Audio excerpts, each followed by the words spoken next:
शक्तीपीठ रद्द करण्यासाठी संत नामदेव पायरीवर सुदबुद्धी दिंडी काढण्यात आली आहे।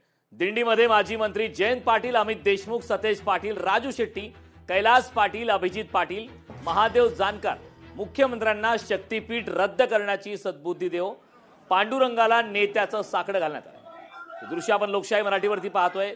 संत नामदेव पायरीवरती सद्बुद्धी दिंडी काढण्यात आलेली, यावरती महाविकास आघाडीचे नेते यावेळी उपस्थित आहेत। एकत्रित येऊन पांडुरंगाला साकडं घालतायत। शक्तीपीठ महामार्ग रद्द करण्याची बुद्धी सरकारला तू दे आणि आम्हाला विश्वास आहे पांडुरंग पावेल आणि त्यांना सांगेल की हा शक्तीपीठ महामार्ग गरजेचा नाही। लोकांचा असंतोष प्रचंड या विरोधात आहे आणि म्हणून तो करू नये अशी नक्की सूचना राज्याचे मुख्यमंत्री पूजेला येतील त्यावेळी पांडुरंग करेल अशी आम्हाला अपेक्षा आहे।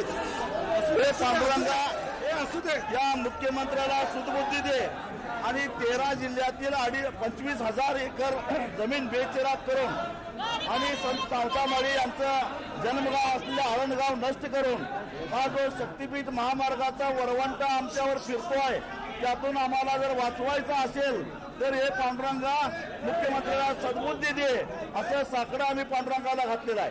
ब्रेकनंतर आपलं स्वागत। कोल्हापुरातील सवतकडा धबधबा परिसरात ॲडव्हेंचर स्पोर्ट्सचा विस्तार झालाय। पालकमंत्री प्रकाश आंबेडकर यांच्या हस्ते लोकार्पण झालंय। पर्यटकांसाठी 7 धबधब्यांसह जीप लाईन, साहसी खेळ, चिल्ड्रन्स पार्क आणि नव्या पर्यटन सुविधांची मेजवानी सुद्धा पाहायला मिळाली। पद्धतीने पर्यटकांची गर्दी वाढली ती बघता बघता पर्यटनाचं एक कोल्हापूर जिल्ह्यातलं महत्त्वाचं केंद्र म्हणून सुद्धा नावारूपास आजचा हा धबधबा आला आहे।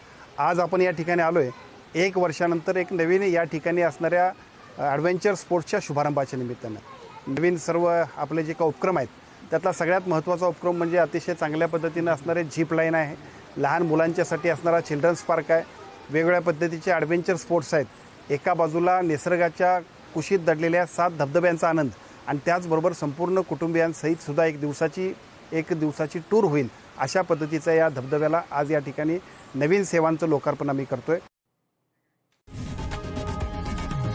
लोकशाही मराठी ऐका, पहा, जागरूक रहा।